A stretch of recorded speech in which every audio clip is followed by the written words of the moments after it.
What's up, everyone? It's time for an instant deck. Up first for this channel, my name is Austin. My codename is 2Guard. You may find me on Tumblr and on some other websites I can't think of. But we are going over a Magic deck today. Today we are doing a review on my Sliver deck.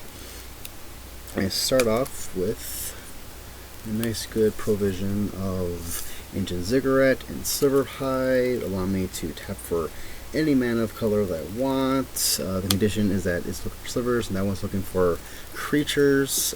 Sliver hide also provides a little bit of a boost by allowing you to poop out 1/1 colorless sliver tokens to add to the funsies. I also have a couple of oddballs for the deck. I have a Treva's Ruins and a Grixis Panorama.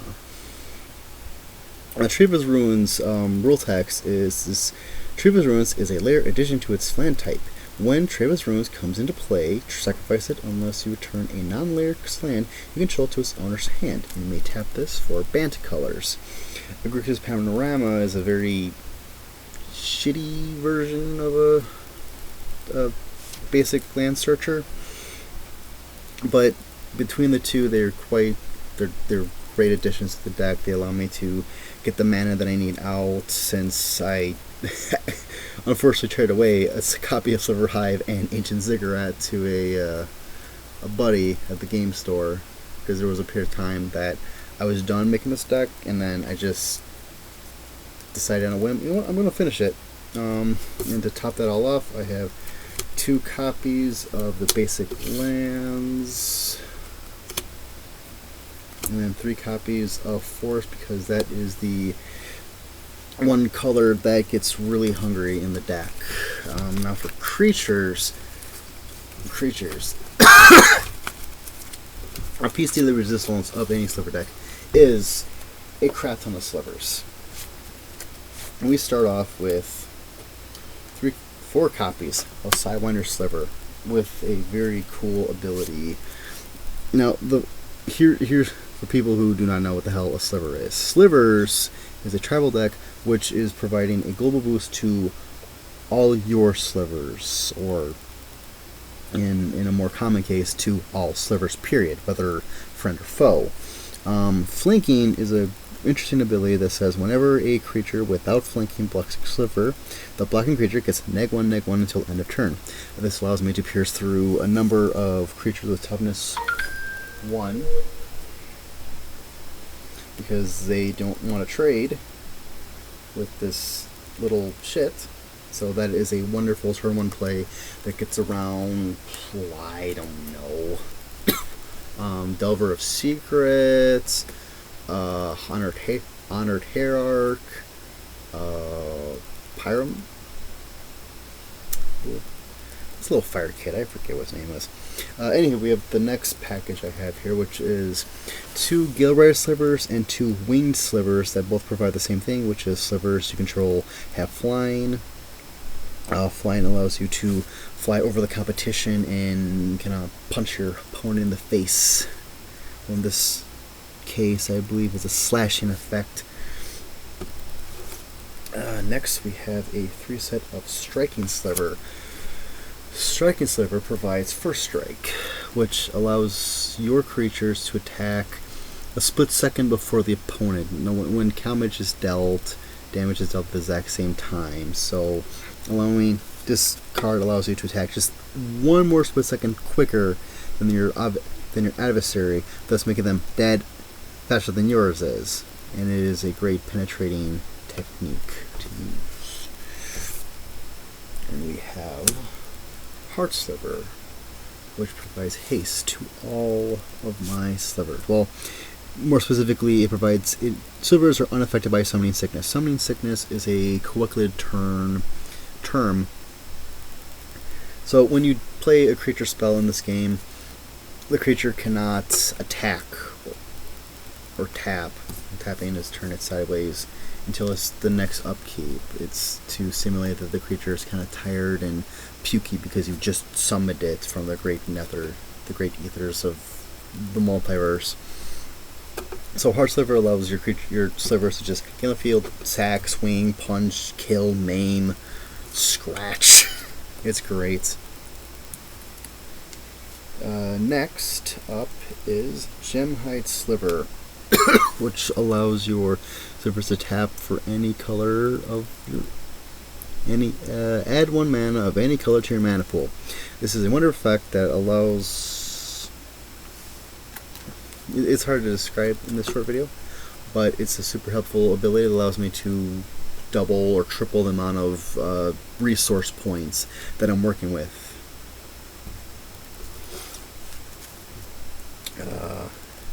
Now the next 12, muscle sliver, predatory sliver, and sinew sliver, is the meat and bones, I guess, the bread and butter of what this deck is doing. And that is providing all my slivers a +1/+1 boost. So if I have a +1 to attack and a +1 to defense. So if you think of it in the long run, this ability really stacks up real quick. And in theory, if I had like, oh, I don't know, 8, if I had like these 8 out, then I'd be providing a +8/+8 boost to all my creatures, and all my slivers would be swinging for a lot of damage. Very lovely, very, very tasty. Next is crystaline. Yes, crystaline sliver, which provides shroud. Shroud is an older ability that prevents your creature from being targeted from any ability, or prevents it from being targeted. So if my opponent had a sorcery card called Murder, it says destroy a target creature. Well, he cannot be targeted. So when this is on field, nothing on my board gets targeted. So I can just safely swing without being destroyed or exiled. Spine Sliver is a weirdo. Whenever a sliver becomes blocked, that sliver gets +1/+1 until end of turn for each creature blocking it. I might swap this one out. I have a 4th copy of Crystaline Sliver in my sideboard, so I might swap that out and put that in Spine Sliver, just because it's like functionally better ability. I haven't really playtested this. I haven't found anyone to play against, so I can't really figure out if my deck needs this ability or not.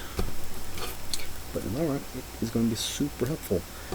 Next up is a wonderful card. It is Homing Sliver, which provides cycling. Which reads what?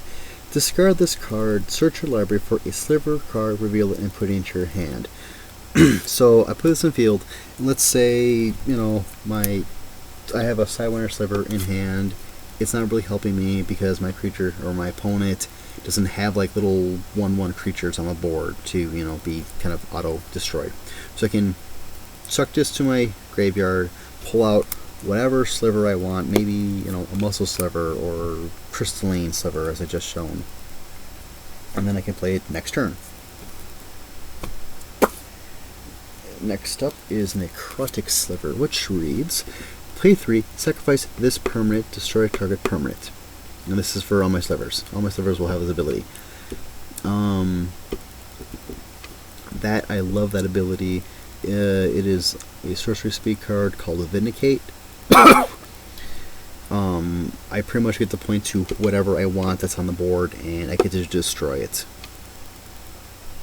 And it's awesome. And actually, I think about it, this pairs really nicely with Crystalline Sliver because I can destroy a target permanent, but my things cannot be targeted, so I cannot accidentally destroy my own things.